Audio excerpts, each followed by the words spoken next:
सोचिए, एक तरफ है पुलिस की ताकत और दूसरी तरफ है एक आम नागरिक के हक। इनके बीच का जो संतुलन है वो बनता कैसे है? आज हम इसी बड़े सवाल की तह तक जाएंगे और देखेंगे कि कैसे कुछ ऐतिहासिक अदालती फैसलों ने आम आदमी को ताकत दी है।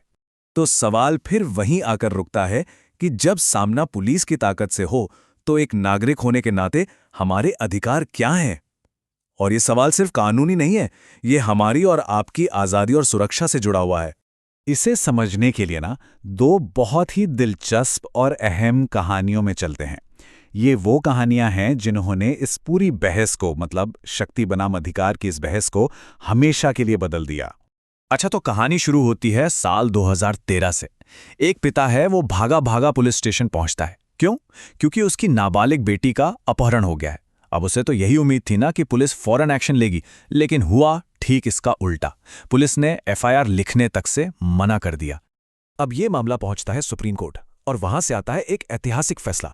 ललिता कुमारी बनाम उत्तर प्रदेश सरकार केस में कोर्ट ने एकदम साफ कर दिया कि भाई, अगर कोई गंभीर अपराध, जिसे हम कॉग्निजेबल ऑफेंस कहते हैं, उसकी जानकारी आपको मिलती है तो पुलिस को एफआईआर दर्ज करनी ही होगी। ये अनिवार्य है, कोई बहाना नहीं चलेगा।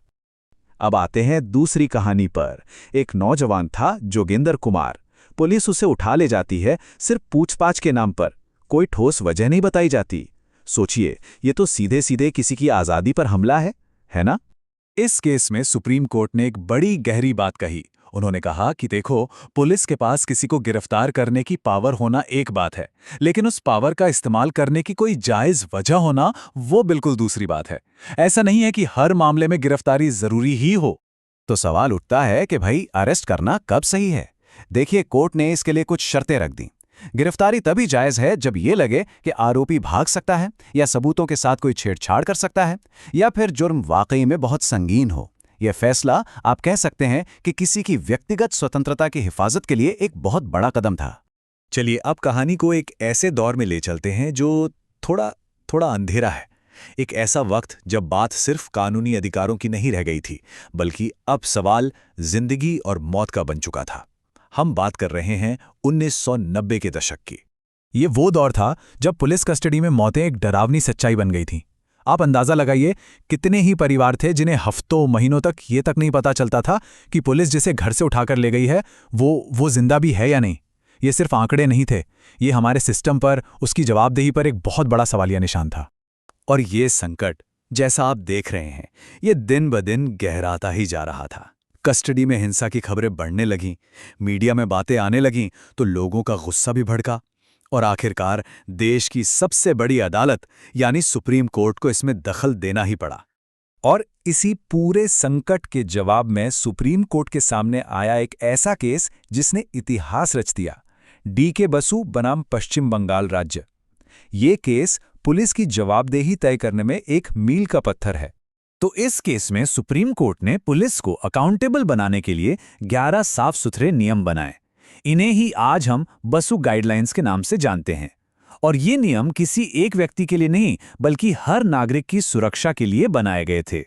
अब इन 11 नियमों में से 3 तो सबसे ज्यादा जरूरी हैं। पहला, जब भी किसी को गिरफ्तार किया जाएगा तो उसका एक अरेस्ट मेमो बनेगा, मतलब एक पूरा लिखित रिकॉर्ड। दूसरा, जिसे गिरफ्तार किया गया है उसके परिवार या किसी दोस्त को फौरन इसकी खबर देनी होगी। और तीसरा, गिरफ्तार हुए शख्स को अपनी मेडिकल जांच कराने का पूरा हक है। देखिए, ये सिर्फ कोई कागजी कार्रवाई नहीं है, ये जिंदगी और मौत के बीच की वो लकीर है जो पुलिस हिरासत में किसी भी इंसान की सुरक्षा को पक्का करती है। तो चलिए अब देखते हैं कि इन पुराने ऐतिहासिक फैसलों का आज की तारीख में क्या मतलब है। कैसे कानून आज भी एक आम इंसान के लिए एक ढाल, एक कवच की तरह काम करता है। एक ताज़ा मिसाल देखते हैं। एक सिक्योरिटी गार्ड था, अपनी ड्यूटी कर रहा था, तभी एक महिला ने उस पर मर्यादा भंग करने का झूठा इल्जाम लगा दिया। मामला पहुंचा हाई कोर्ट और कोर्ट ने उस एफआईआर को ही खारिज कर दिया। कोर्ट ने साफ साफ कहा कि गार्ड का ऐसा कोई गलत इरादा था ही नहीं, वो तो बस अपनी नौकरी कर रहा था। ये एक बेहतरीन उदाहरण है इस बात का कि हमारी अदालतें कैसे बेगुनाह लोगों को झूठे केसों से बचाती हैं। तो इन सारी कहानियों और इन बड़े बड़े फैसलों का निचोड़ क्या है? निचोड़ सिर्फ एक है, जानकारी। मतलब आपकी जागरूकता ही आपकी सबसे बड़ी ताकत है।